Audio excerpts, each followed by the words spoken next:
அனைவருக்கும் வணக்கம். Welcome back to Thilaksmani YouTube channel. இந்த பதிவில் நம்ம என்ன பார்க்க போகிறோன்னு பார்த்தீங்கன்னா 2026 வருடத்தில் சந்திர கிரகணம் வரப்போகிறதுங்க.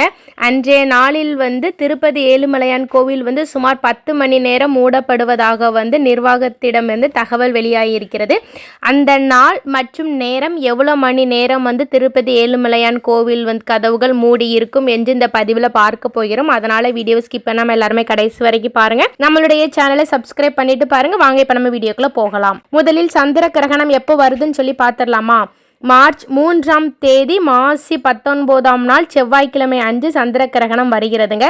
எப்போ ஆரம்பிக்குதுன்னு பார்த்தீங்கன்னா மாலை 3 மணி 20 நிமிஷத்துலேருந்து மாலை 6 மணி 47 நிமிஷம் வரைக்கும் இருக்குங்க. சுமார் 3.5 மணி நேரம் சந்திர கிரகணம் இருக்கிறது. பொதுவாகவே 6 மணி நேரத்திற்கு முன்பு தான் சந்திர கிரகணம் அன்று கோவில் கதவுகள் பூட்டப்படும். இருப்பினும் திருப்பதி ஏழுமலையான் கோவிலில் சுமார் 10 மணி நேரம் கதவுகள் மூடி இருப்பதாக நிர்வாகம் அறிவித்திருக்கிறது. சரி, அந்த நேரம் எப்பன்னு சொல்லி பார்த்துடலாமா?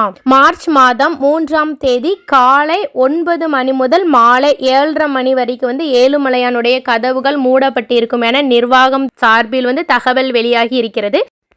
ஓகே பக்தர்களே, திருப்பதி ஏழுமலையான் கோவிலுக்கு மார்ச் 3ஆம் தேதி செல்பவர்கள் கவனமாக செல்லுங்கள். இந்த தகவல் உங்கள் எல்லாத்துக்குமே ரொம்ப பயனுள்ளதாக இருந்திருக்கும் நினைக்கிறேன். கண்டிப்பாக நம்மளுடைய சேனலை சப்ஸ்கிரைப் செய்யுங்க. அடுத்து இதே மாதிரி இன்னொரு பயனுள்ள தகவல்களில் சந்திக்கலாம். நன்றி, வணக்கம்.